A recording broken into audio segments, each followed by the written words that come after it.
Kenapa sekarang ramai orang guna plastik? Tak tahu kenapa? Aku tahu. Korang nak tahu tak sejarah tentang penggunaan plastik ni start popular hari ni? Tak tahu.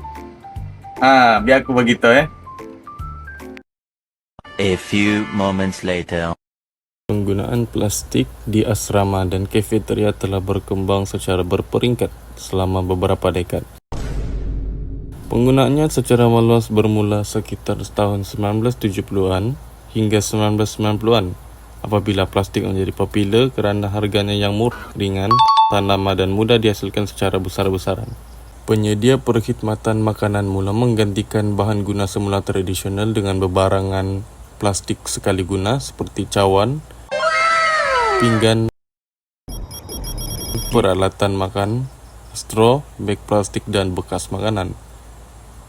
Bahan-bahan ini membolehkan perkhidmatan yang lebih pantas, menggunakan masa mencuci dan dianggap lebih bersih serta higienik. Di kawasan kampus, terutamanya di asrama dan kafeteria yang melayani populasi pelajar yang besar, plastik menjadi pilihan utama untuk makanan dan minuman bungkus. Peniaga mendapati penggunaan plastik lebih mudah dan menjimatkan kos, manakala pelajar menghargai kemudahan makanan yang boleh dibawa dan dimakan dengan cepat. Dari masa ke semasa, penggunaan plastik menjadi satu amalan harian. Namun, sistem pengurusan sisa dan sekitar semula tidak berkembang seiring dengan peningkatan penggunaan plastik. Akibatnya, sisa plastik semakin terkumpul di asrama dan kafeteria, menjadikan apa yang dahulunya dianggap sebagai satu kemudahan bertukar menjadi satu masalah alam sekitar yang serius. Okay, so korang faham tak apa aku cakap tadi?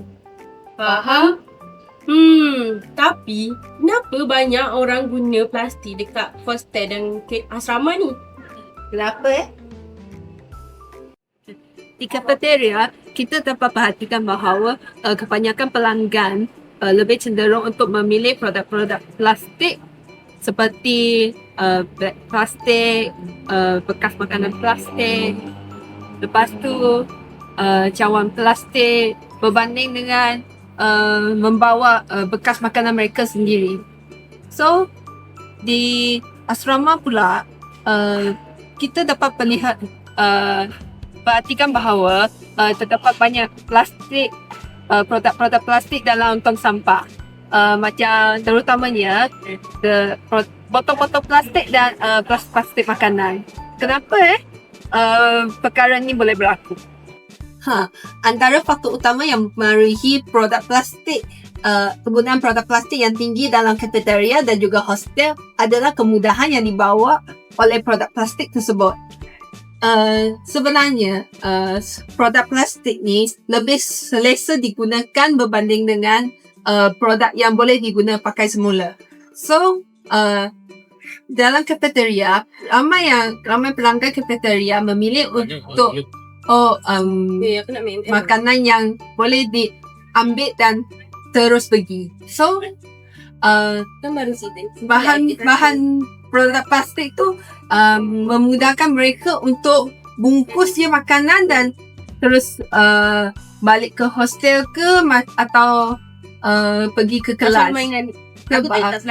Sesetengah pelajar memilih untuk menikmati makanan mereka dalam asrama. Dan sebahagian pelajar lagi nak tergesa-gesa untuk pergi ke kelas selepas mereka bungkus makanan kerana mereka terdapat bersarapan dulu sebelum mereka pergi ke kelas. Faktor yang kedua ialah pihak kafeteria dapat memudahkan pengurusan pinggan mangkuk dan juga cutlery. Mereka tidak perlu belanja wang yang berlebihan untuk membeli pinggan mangkuk dan juga cutlery yang boleh digunakan pakai semula. Sebagai contoh, pihak kafeteria boleh mendapat 50 keping pinggan plastik dalam harga RM4.67 di platform media sosial. Jikalau pihak kafeteria hendak menggunakan pinggan yang boleh digunakan pakai semula, pihak kafeteria hanya akan mendapat 12 keping pinggan sahaja dalam harga RM15.32 di platform yang sama. Ini bermakna pihak kafeteria hanya menggunakan 9 sen sahaja untuk mendapatkan sekeping pinggan plastik lebih murah berbanding dengan pinggan boleh diguna pakai semula yang berharga RM1.28. Namun begitu, harga pinggan-pinggan ini juga bergantung pada saiz, jenama dan kualiti pinggan yang dipilih.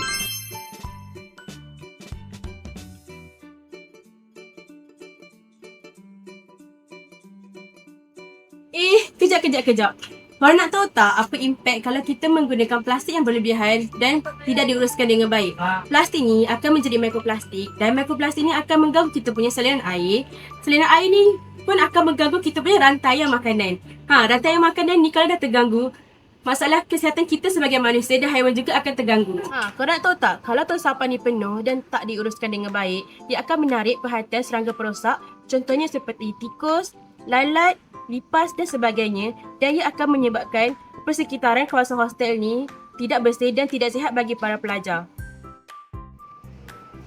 Kain-kain, saya rasakan tabiat guna plastik pakai buang ni dah jadi satu kebiasaan bagi pelajar kita. Sebab apa? Sebab kesenangan sementara berbanding dengan menjaga alam sekitar untuk masa depan. Kalau pelajar kita dah biasa dengan plastik pakai buang ni, susahlah kita nak buat kempen atau program nanti.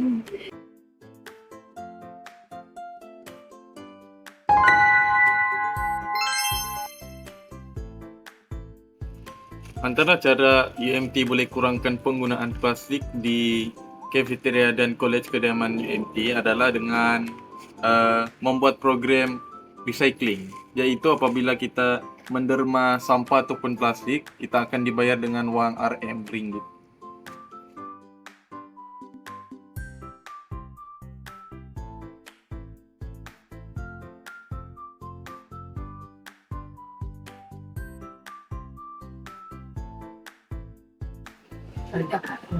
Dari ini kita nampak kan banyak orang yang gunakan plastik untuk plastik pinggan, plastik cawang untuk guna makanan dan minuman. So, daripada sini, kita gunakan tumbler atau bekas makanan untuk isi makanan dari kafeteria.